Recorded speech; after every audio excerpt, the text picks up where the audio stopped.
চুৰক যেনেকে চুৰ বুলি কলে ডাং খাই আহে ঠিক তেনেকৈ দালালকো দালাল বুলি কলে এছামে ডাং খাই আহে। নমস্কাৰ বন্ধু বান্ধৱীসকল, স্বাগতম জনাইছো মোৰ আন এটি ভিডিঅ'ৰ মাজলে।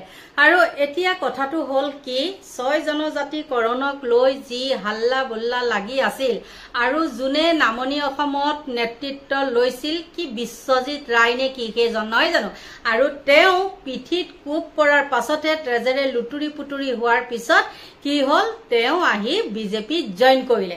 আৰু অখিলে তেনেহলে তাত কোনটো মিছা কথা কলে? অখিলে যে কৈছিলে এখন নাটকবাজি এনেই মানে এখন নাটক কৰি আছে, আমাক আমুকটো লাগে তামুকটো লাগে, এখন যে কৰি আছে এখন নাটক। আৰু সেই কথাটো শিৱসাগৰৰ সন্মানীয় বিধায়ক অখিল গগৈ কথাটো আখৰে আখৰে ফলিয়ালে নে নাই আপোনালোকে নিজে কওকচোন।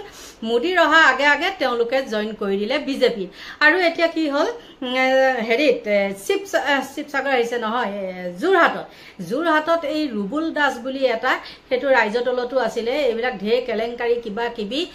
তাৰপিছতে তেওঁ গৈ ইলেকশ্যনো খেলিলে, ৰহাৰ পৰা খেলিছিলে নেকি, তাতো 2 নম্বৰী হল। হোৱাৰ পিছত কেইটামান ভোট পাই পেলাই তেওঁ আকৌ ইটো পিছত সিটো সিটো পিছত সিটো দল বাগৰি আছে। মুঠতে কিছু সংগঠন দালাল পাৰ্টি, আৰু সেই দালাল বিলাকে নিজৰ সুবিধাটোৰ কাৰণে তেওঁলোকে কিছু মানে সংগঠন খুলি লয়। আৰু শিৱসাগৰত সিদিনাখন কি এখন হৈছিলে নাজানো, আৰু তাতে উপস্থিত আছিলে সেই ৰুবুল বোলাটো, হেৰি মাতটো যে কিবা মতা হাঁহৰ নিচিনা ফেচ ফেচ কৰে যে সেইটো। আৰু চকা মকাকে মই ভিডিঅ'টোত দেখিলোৱে, দেখিছো নহয় এইটো একদম আচলটোৱে। আৰু তাতে দিলে নহয়, এনেকুৱাই মানে তেওঁলোকৰ সংগঠনটোৰ একত্ৰতা আছে, একদম ঠাচ ঠোচ লগাইছে, পুৰা বজাইছে। গতিকে কিমান কি কব। আৰু ইমানেই মানে উজনি অসমত দল সংগঠন বেছি, আৰু তাতেহে আকৌ 2 নম্বৰী বিলাক বেছি। আৰু এইটো সংগঠনেতো একদম মানে কি কব আৰু মাৰ খাই মানে হেৰি হৈ গল, মানে ফাটি ফুটি গল। আৰু কিহৰ কাৰণে মাৰিছে আপোনালোকে গম পাইছে, ল'ৰাজনে একদম পুৰা স্পষ্টীকৰণ দিছে, আৰু ল'ৰাজনৰ কথাটো নুই কৰিব নোৱাৰি। গতিকে দালালগিৰি কৰিবলৈ গলে তেনেকে মাৰ খোৱাটো স্বাভাৱিকেই।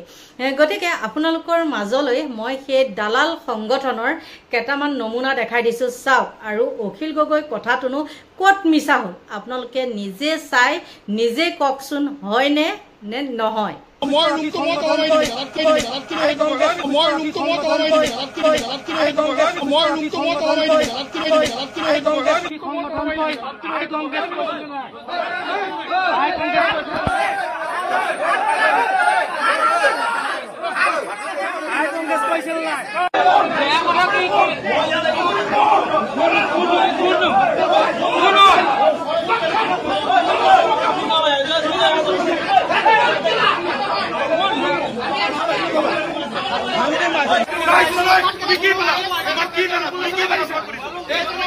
ইয়াত এটা শান্ত পৰিৱেশত সৃষ্টি হৈ থকা জেগা অশান্তিকৰ পৰিৱেশ যাতে কোনেও সৃষ্টি কৰিব নোৱাৰে, তাৰ কাৰণে মই অনুৰোধ কৰিছো। অনুসূচিত জাতি যুৱ ছাত্ৰ পৰিষদ অসমৰ জাতীয় জীৱনৰ লগতে অনুসূচিত জাতি স্বগোষ্ঠীটোৰ জাতীয় উন্নয়নৰ কাৰণে কাম কৰি অহা এটি সংগঠন। আৰু আপোনালোকে জ্ঞাত যে যোৱা জানুৱাৰী মাহৰ 8, 9, 10 তাৰিখে কেন্দ্ৰীয় অধিৱেশন যোৰহাটৰ মালুখাট অঞ্চলত অনুষ্ঠিত হৈছিল। এই অঞ্চলত ইমান সুন্দৰকৈ অনুষ্ঠিত হৈছিল, কিন্তু এটা পৰিতাপৰ কথা, আমি ৰুবুল দাস ডাঙৰীয়াক বাৰম্বাৰ এটা মানে জনাই আহিছিলোঁ যে আমাৰ কেন্দ্ৰীয় নেতৃত্ব মানে পুৰণি আমাৰ নতুনসকলক যুৱ চামক অগ্ৰাধিকাৰ দিয়ক। তেওঁ যুৱ চামক অগ্ৰাধিকাৰ পৰিৱৰ্তে তেখেতে পুনৰ নিজে সভাপতি হৈ আকৌ অনুসূচিত জাতি যুৱ ছাত্ৰ পৰিষদ নিজে দখল কৰি ল'লে। তাৰ পাছৰ পৰা একাধিক্ৰমে তেখেতে একনায়কত্ববাদ, স্বেচ্ছাচাৰী আৰু আমাৰ অনুসূচিত জাতি যুৱ ছাত্ৰ পৰিষদ কেন্দ্ৰীয় সমিতিৰ কাৰ্যালয় গুৱাহাটীৰ আম্বেদকাৰ ভৱনৰ দ্বাৰা পৰিচালিত হয়। কিন্তু আম্বেদকাৰ ভৱনৰ পৰিৱৰ্তে তেখেতে জ্যোতিনগৰ আৱাসিত তেখেতৰ ৰেচিডেঞ্চি যি য'ত আছে জ্যোতিনগৰৰ তেখেতৰ বাসগৃহৰ পৰা এই অনুসূচিত জাতিৰ কাৰ্যালয়টো পৰিচালিত কৰে। তাৰোপৰি আৰু এটা দুৰ্ভাগ্যজনক কথা, তেখেতে অনুসূচিত জাতিৰ যিসমূহ আমাৰ সভা সমিতিৰ যিসমূহ লেনদেন আদি টকা পইচাৰ যিসমূহ মানে সংগঠনৰ যিসমূহ কাৰ্যসূচী কৰিবলৈ দিয়া হয়, সেই কাৰ্যসূচীসমূহ তেখেতৰ পৰিবাৰৰ যোগেদি গুগল পে' একাউণ্টৰ যোগেদি তেওঁ পৰিচালিত কৰে। এয়া আমাৰ অভিযোগ নহয়, অভিযোগৰ উপৰিও এয়া আমাৰ হাতত তথ্যগত প্ৰমাণ ভিত্তিক শুদ্ধ তথ্য আমি আপোনালোকৰ ওচৰত প্ৰদান কৰিবৰ কাৰণে আমি সাজু আছো। আৰু লগতে ৰুবুল দাসে কি কৰিছে, অনুসূচিত জাতিয়ে এবাৰ ছাত্ৰ সন্থা কৰিলে। ছাত্ৰ সন্থা কৰি তেখেতে তেতিয়া আই কংগ্ৰেছত জইন কৰিলে।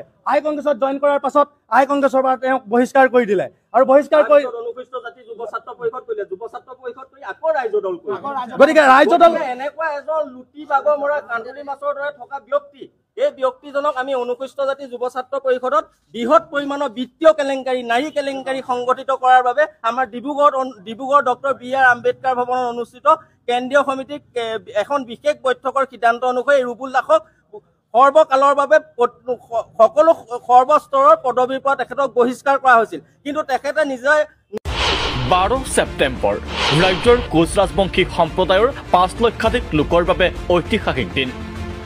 সম্প্ৰদায়টোৰ নেতা বিশ্বজিৎ ৰায় শাসক দল বিজেপিলৈ গ'ল। নৰ নাৰায়ণ চিলা ৰায়ৰ পাছতে নিজকে কোচ ৰাজবংশীৰ নেতা বুলি ভবা বিশ্বজিৎ। অতিমানৱ মহামানৱ নৰেন্দ্ৰ মোদী হিমন্ত বিশ্ব শৰ্মাৰ দলত যোগদান বিশ্বজিতৰ।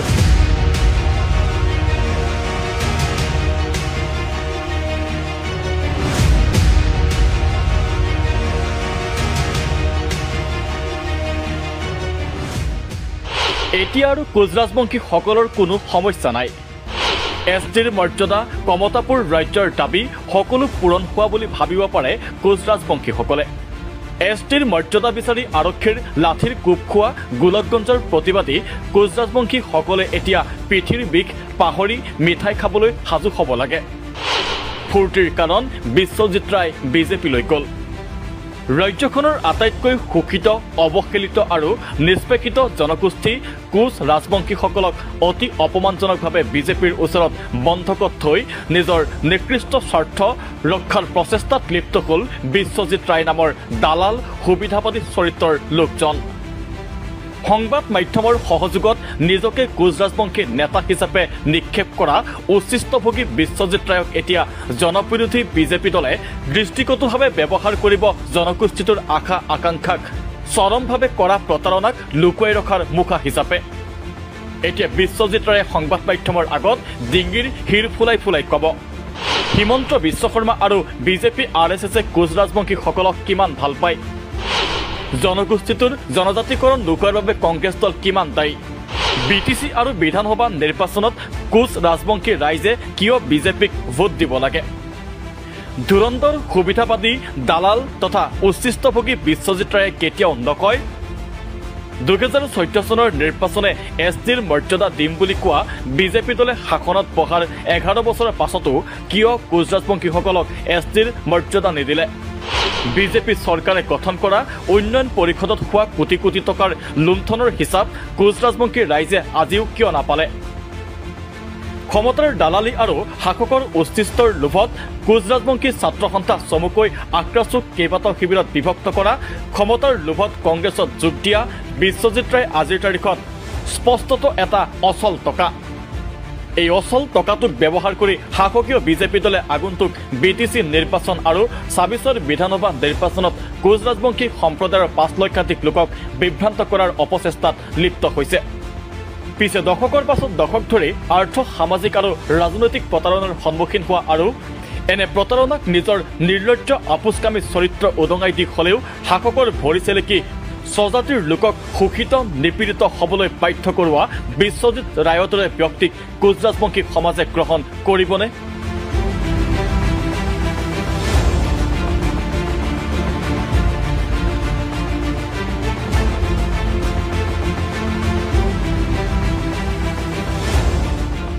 Bureau Report, The Cross Current.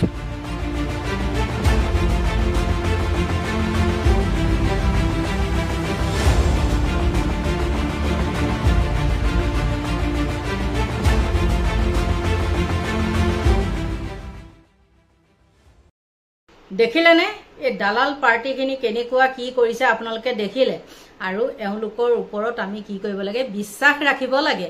এইখিনিয়ে আছিলে মোৰ ভিডিঅ'টো আৰু মোৰ মনত যি আহে মই তাকেহে কওঁ দেই। গতিকে সকলোৰ পৰা লৈছো বিদায়, বাই বাই।